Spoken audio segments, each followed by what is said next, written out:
Hello, everyone. This is my first exciting adventure into the world of chess streaming slash analyzing slash whatever world this will end up in. And um, for our first video, I'm going to analyze a game which I played online a few days ago. It was a 10-minute game. It was a fairly quick game. Hopefully, it will be instructive. Um, I was white. I controlled the center. My opponent copied. Bishop f4. This is the London system, or the beginnings of it. Eventually, in some of my videos, I will expand on that a little bit more. Black plays knight f6, which is a typical move. e3, continuing with the idea of the London setup. Black plays g6. He's trying to play bishop g7, which makes perfect sense. And I played knight c3, which is not the most exciting move in the world, but it sets some potential problems for black in the future. Black plays c6, possibly stopping this. It's not entirely clear if I wanted to do it, but that's a different story. I develop my bishop, he plays bishop g7, I played h4. And the idea is simple. I want to play h5 and cause all kinds of trouble if he castles. And he castles. Allow me to play h5. In the game, he played bishop g4, but first, there are two moves which need to be considered here, obviously, which is knight takes pawn and pawn takes pawn. If knight takes pawn, my plan was simple. I would sacrifice my rook, pawn takes back, queen takes. I have very nice attack here. I'm going to put my knight here. I'm going to castle. My rook will come to the h file. I'm going to have all kinds of unbelievable fun. Um, if he takes with a pawn instead of taking with the knight, then his position is not so great. There is pressure here. This pawn is weak. I can just take it slow, bring my pieces into the game, bring in my knight, raise my queen, castle one.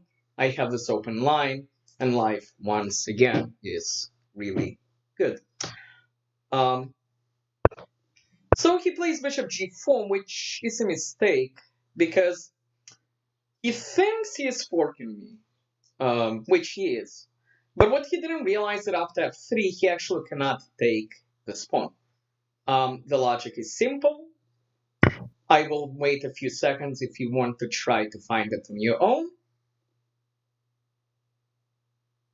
The correct move for white, of course, is pawn g4, and this bishop is simply trapped. So he cannot take that. So after f3, he has to leave. And now, of course, we just simply open up this line, and we're going to go after his king. Black takes back.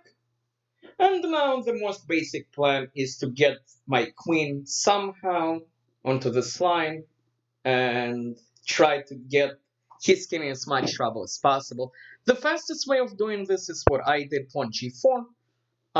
My queen will now rise up and get on this line. Pawn on g4 happens to control this square, so that's kind of useful. He can never block anything. He plays knight e8, which is something I don't understand. I don't know how he thinks it helps him. Queen e2, knight d6. I still don't know what this knight is doing. He's going somewhere. No one knows where. Queen h2. I'm threatening simple checkmate in 1. Rook f2 e8.